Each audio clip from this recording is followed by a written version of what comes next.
गवाह, सत्य का गवाह।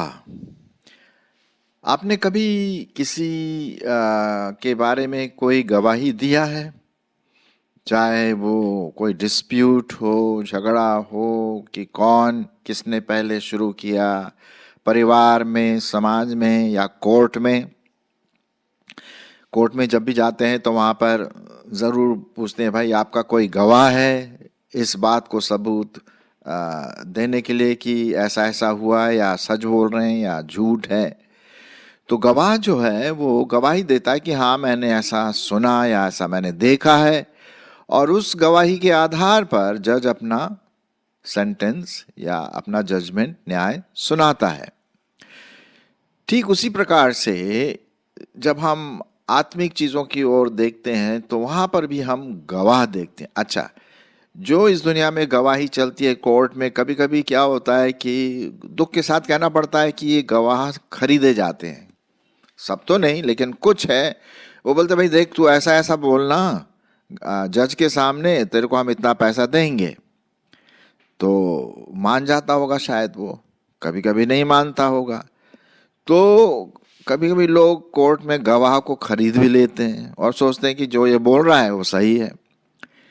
तो लेकिन जब हम आत्मिक दृष्टिकोण से देखते हैं तो ये गवाह एक बिल्कुल सत्य गवाह है, सच्ची गवाही है, और इसमें कोई झुठलाना नहीं है। ये बिल्कुल एक अनंत काल का गवाह है जो प्रभु यीशु मसीह के बारे में और विश्वासी के बारे में बताता है। और आज हम इसी के बारे में बात करेंगे कि सत्य का गवाह क्या है, क्या कौन गवाही देता है। अब जैसे कि आप देख रहे हैं यहाँ पर स्लाइड में, डायग्राम में, कि ट्रायंगल है, त्रिभुज है, और उसमें बीच में लिखा हुआ है गवाह, और ऊपर लिखा हुआ है आत्मा, बाएं तरफ लिखा हुआ है जल, और दाईं तरफ लहू लिखा हुआ है। अब आप सोच रहे होंगे भाई ये कौन सी ऐसी बात है, कौन सी गवाही की बात हो रही। चलिए हम इसी के बारे में बात करते हैं। इसके लिए बात करने के लिए मुझे आपको परमेश्वर के वचन में से पढ़ना होगा ताकि आप उसके संदर्भ को जान सकें। चलिए मैं आपके लिए पढ़ देता हूँ। पहला यूहन्ना उसका 5 अध्याय और उसका 5वें पद से। पहला यूहन्ना उसका 5 अध्याय और उसके 5वें पद से। अब यहाँ पर आप ध्यान दीजिए, जब मैं पढ़ता हूँ गवाह गवाह गवाह, गवाही, परमेश्वर की गवाही, यीशु की गवाही, है ना, ये शब्द बार बार आएंगे और उसी के बारे में आज हम बात करेंगे। कभी कभी ये जब हम परमेश्वर का वचन पढ़ते तो साफ नहीं होता क्या मतलब है इसका, और फिर मैंने स्टडी किया और उसी स्टडी के आधार पर मैं आपके सामने ये बताऊंगा। चलिए मैं आपके लिए पढ़ता हूँ। पहला यूहन्ना 5 अध्याय 5 पद से। संसार पर जय पाने वाला कौन है? केवल वह जिसका विश्वास है कि यीशु परमेश्वर का पुत्र है। यह वही है जो पानी और लहू के द्वारा आया था, अर्थात यीशु मसीह। वह न केवल पानी के द्वारा वरन पानी और लहू दोनों के द्वारा आया था। और यह आत्मा है जो गवाही देता है, क्योंकि आत्मा सत्य है। और गवाही देने वाले 3 हैं, आत्मा, पानी और लहू, और तीनों एक ही बात पर सहमत हैं। जब हम मनुष्यों की गवाही मान लेते हैं तो परमेश्वर की गवाही तो उससे भी बढ़कर है। और परमेश्वर की गवाही ये है कि उसने अपने पुत्र के विषय में गवाही दी है। जो परमेश्वर के पुत्र पर विश्वास करता है वह अपने ही गवाही पर विश्वास रखता है। जिसने परमेश्वर पर विश्वास नहीं किया उसने उसे झूठा भी ठहराया, क्योंकि उसने उस गवाही पर विश्वास नहीं किया जो परमेश्वर ने अपने पुत्र के विषय में दी है। और वह गवाही यह है कि परमेश्वर ने हमें अनंत जीवन दिया है, और यह जीवन उसके पुत्र में है। जिसके पास पुत्र है उसके पास जीवन है, और जिसके पास परमेश्वर का पुत्र नहीं उसके पास जीवन भी नहीं है। हम यहाँ तक आपके लिए पढ़ेंगे। अब यहाँ पर जिस पर आपका मैं ध्यान लाना मांगता हूँ, जिस पर मैं चाहता हूँ कि आप इसके बारे में सोचें, वो है तीन गवाह। तीन गवाह, और ये तीन गवाह क्या है? आत्मा, पानी या जल और लहू। चलिए मैं पढ़ देता हूँ जो लिखा हुआ है, पहला यूहन्ना 5:6। ये वही है जो पानी या जल और लहू के द्वारा आया था, अर्थात यीशु मसीह। वह न केवल पानी के द्वारा वरन पानी और लहू के द्वारा आया था, और यह आत्मा है जो गवाही देता है, क्योंकि आत्मा सत्य और गवाही देने वाले कितने हैं? तीन है, आत्मा, पानी और लहू, और तीनों एक ही बात पर सहमत हैं। तो हम यहाँ पर देखते हैं कि गवाही किसके बारे में है? यहाँ गवाही है प्रभु यीशु मसीह के बारे में कि किस प्रकार से वो इतिहास में 2000 वर्ष पूर्व प्रभु यीशु मसीह हमारे लिए इस दुनिया में आए। ये गवाही तीन बातें इस बात के गवाह है, और वो तीन क्या है? पवित्र आत्मा, जब हम आत्मा पढ़ते हैं तो पवित्र आत्मा, जल या पानी और लहू। चलिए आज हम इसी के बारे में बात करेंगे ताकि हम ये समझ पाएं कि भाई ये तीन कैसे गवाह हैं प्रभु यीशु मसीह के, और जैसा कि परमेश्वर का वचन यहाँ पर कहता है। और जैसे कि आप बीच में ट्रायंगल के बीच में आप देख रहे हैं गवाह शब्द है, तो ये गवाह जो है ये तीनों गवाह है प्रभु यीशु मसीह के बारे में। पहला हम लेंगे पवित्र आत्मा, जो सबसे ऊपर है ना, और पवित्र आत्मा के द्वारा ही आप जानते हैं माँ मरियम गर्भवती हुई। पवित्र आत्मा ने कहा था कि तू गर्भवती होगी और तेरे पुत्र होगा, तू पुत्र जनेगी और तू इसका नाम इमानुएल रखना, परमेश्वर हमारे साथ। और इस प्रकार से पवित्र आत्मा के द्वारा गर्भवती होकर के प्रभु यीशु मसीह इस दुनिया में आए। ठीक है, तो पवित्र आत्मा का कार्य शुरू से ही चल रहा। वो इस बात का गवाह है कि भाई यीशु मसीह जो परमेश्वर का पुत्र है वो इस दुनिया में आया। क्यों आया अभी हम देखेंगे, है ना, पापियों के लिए बलिदान देने के लिए वो आया। ठीक है, तो कुछ पदों को मैं आपके लिए पढ़ूंगा। जब प्रभु यीशु मसीह इस दुनिया में थे तो उन्होंने पवित्र आत्मा के बारे में क्या क्या बातें कही। चलिए यूहन्ना उसका 15 अध्याय, यूहन्ना रचित सुसमाचार और उसका 15वां अध्याय और उसकी 26 पद। परंतु जब वह सहायक आएगा, अब ये सहायक कौन है? पवित्र आत्मा के बारे में बात हो रही, ठीक है। परंतु जब वह सहायक आएगा जिसे मैं तुम्हारे पास पिता की ओर से भेजूंगा, अर्थात सत्य का आत्मा जो पिता की ओर से निकलता है, वो मेरी गवाही देगा। वो मेरी गवाही देगा। देखिए, एक गवाह जो है पवित्र आत्मा, वो प्रभु यीशु मसीह की गवाही देता है कि हाँ सचमुच में ये वही परमेश्वर का पुत्र है, अर्थात यीशु मसीह जो इस दुनिया में 2000 वर्ष पूर्व आपके लिए और मेरे लिए आए। ठीक है, तो वो सहायक जो पवित्र आत्मा है या सत्य का आत्मा भी कहते हैं, वो प्रभु यीशु मसीह की क्या देगा? गवाही देगा। फिर 27 पद, और तुम भी गवाह हो क्योंकि तुम आरंभ से मेरे साथ रहते हो। एक और पद मैं आपके लिए इसी से संबंधित पढ़ना मांगता हूं, पाया जाता है 14 अध्याय और उसी का 26 पद। 14 अध्याय और उसका 26 पद। चलिए मैं पढ़ देता हूं क्या लिखा हुआ है यहां पर। परंतु सहायक अर्थात पवित्र आत्मा जिसे पिता मेरे नाम से भेजेगा, वह तुम्हें सब बातें सिखाएगा और जो कुछ मैंने तुमसे कहा है वह सब तुम्हें स्मरण कराएगा। तो यहाँ पर हम देखते हैं कि प्रभु यीशु मसीह स्वर्गारोहण से पहले, स्वर्ग जाने से पहले उन्होंने कहा कि भाई मैं तुम्हारे लिए सहायक भेजूंगा, अर्थात सत्य का आत्मा, पवित्र आत्मा मेरी गवाही देगा। ठीक है, तो एक गवाह तो ये है। अब आप समझ सकते हैं भाई, ये गवाह तो झूठ तो नहीं बोलेगा, ये तो सच बोलेगा, क्योंकि वो कौन है?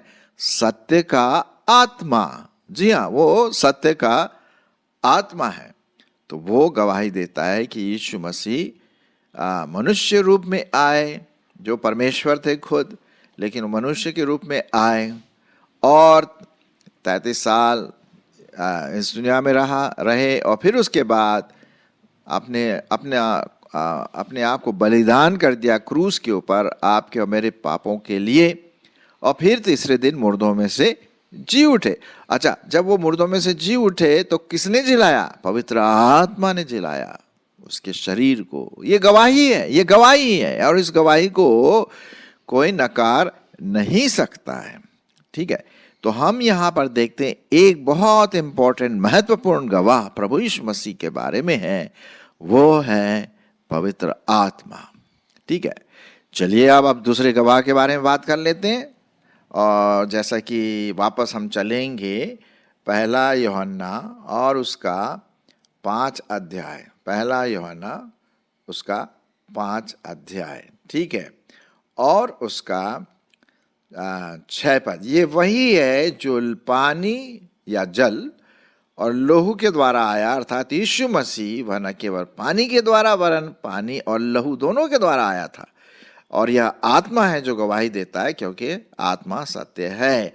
आत्मा, पानी और लहू तीनों एक ही बात पर सहमति प्रकट करते हैं। तो जल, अब हम जल के बारे में देखेंगे तो जल जो है यहाँ पर मैंने कई जो बड़े बड़े स्कॉलर्स हैं, बाइबल के ज्ञानी हैं, विद्वान हैं, उनकी जो कमेंट्री है, उनके लेख जो है मैंने पढ़े, और ज़्यादातर जो बड़े बड़े कमेंटेटर्स हैं उन्होंने ये कहा यहाँ पर जो जल है वो प्रभु यीशु मसीह की बपतिस्मा के बारे में बताते हैं कि जब वो जल से ऊपर आए, जल के अंदर गए, बपतिस्मा हुआ और फिर वो जल से ऊपर आए। तो पानी इस बात का गवाह है कि हाँ, ये वही प्रभु यीशु मसीह है जो इस दुनिया में आए और उन्होंने बपतिस्मा लिया। ठीक है, चलिए मैं आपके लिए पढ़ देता हूं इसी से संबंधित मत्ती रचित सुसमाचार और उसका 3 अध्याय 13 से 17 पद मैं आपके लिए पढ़ूंगा, जहां पर प्रभु यीशु मसीह के बपतिस्मा का वर्णन दिया गया है। और बपतिस्मा क्या है?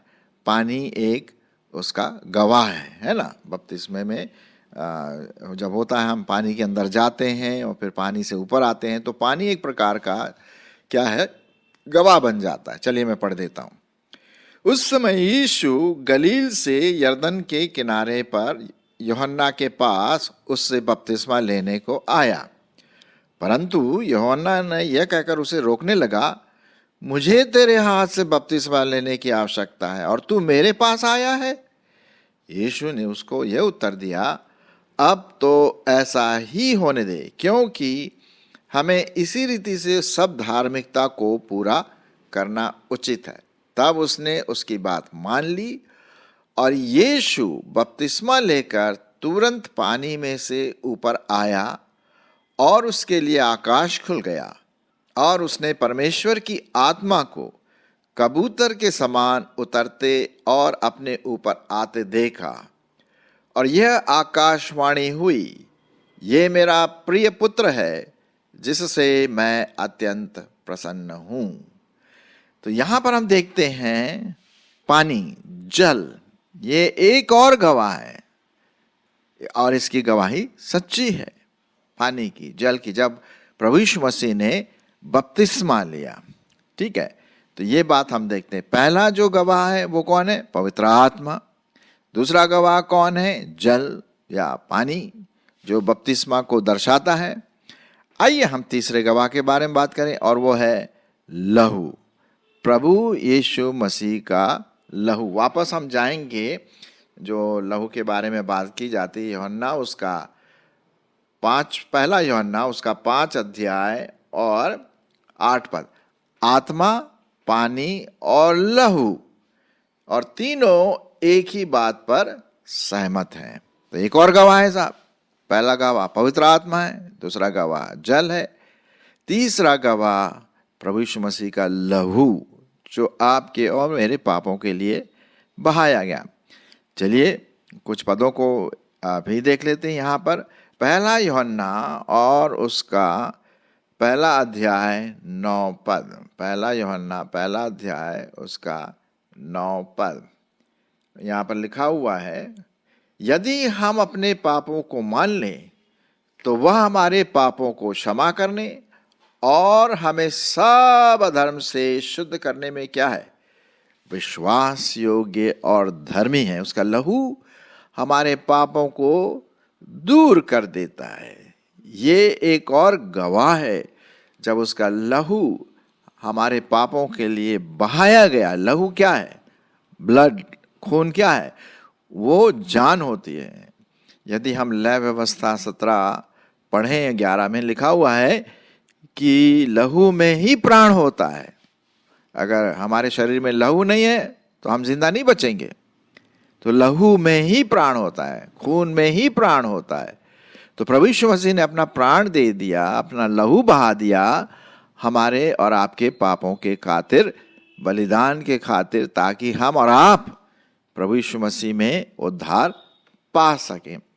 इसी से संबंधित एक और पद 7वां पद भी देखते हैं। यहाँ पर लिखा हुआ है, पर जैसा वह ज्योति में है वैसे ही हम भी ज्योति में चलें तो एक दूसरे से सहभागिता रखते हैं और उसके पुत्र यीशु मसीह का लहू हमें सब पापों से क्या करता है, शुद्ध करता है।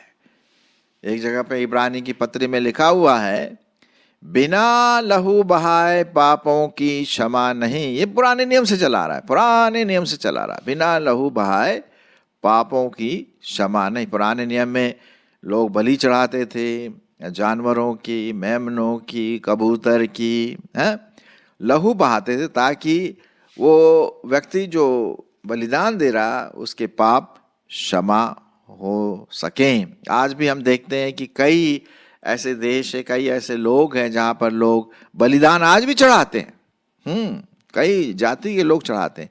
तो लहू इस बात का प्रतीक है कि यीशु मसीह ने 2000 वर्ष पूर्व आपके और मेरे पापों के लिए अपना लहू बहा दिया। ये बहुत जोर जोर से चिल्ला करके गवाह दे रहा, भाई आपके पापों के लिए, आपके पापों के लिए यीशु मसीह का वो लहू, वो पवित्र मेमना, वो पवित्र भेड़ वध किया गया हमारे लिए। तो ये गवाह है, ये गवाह है, अटूट सत्य गवाह है ना, सत्य का गवाह बन गया है। तो यहाँ पर हम देखते हैं जो कि ये तीनों गवाही क्या है, एक दूसरे के साथ सहमत रखते हैं। ठीक है, तो हम यही बात यहाँ पर देख रहे हैं, एक दूसरे के साथ सहमति प्रकट करते हैं। तो 3 जो गवाह हैं जो मैंने अभी आपके सामने रखा, वो है पहला यूहन्ना, फिर से हम 5 अध्याय और उसका 6 पद, 6 और 6, 7 और 8। ये वही है जो पानी और लहू के द्वारा आया था, अर्थात यीशु मसीह, वह न केवल पानी के द्वारा वरन पानी और लहू दोनों के द्वारा आया था। और यह आत्मा है जो गवाही देता है, क्योंकि आत्मा सत्य है और गवाही देने वाले 3 हैं। और वो 3 गवाह कौन है जिसको कोई झुठला नहीं सकता, सत्य की गवाही देने आया, वो है आत्मा, पानी और लहू, और तीनों एक ही बात पर सहमत हैं। तो भाई हमें इन गवाहियों को समझना है और इन गवाहियों को अपने दिल में ग्रहण करना है। ठीक है, तो ये बात आप ध्यान में रखिए। प्रभु यीशु मसीह के बारे में जो गवाह है, अटूट जो सत्य की गवाही देते हैं, वो है पवित्र आत्मा, पानी या जल, और तीसरा प्रभु यीशु मसीह का लहू। खैर ये तो हम समझ गए, लेकिन प्रश्न ये है कि क्या हमने इन गवाहों को अपने जीवन में लिया है कि हाँ, यीशु मसीह सत्य है, वो मेरे जीवन का उद्धार करता है, वो मेरे जीवन का प्रभु है, मालिक है ना, बॉस है जिसे हम कहते हैं, ताकि हम अपने पापों से क्षमा पाकर के मसीही जीवन अच्छी तरह से बिता सकें। परमेश्वर का धन्यवाद हो इन गवाहों के लिए।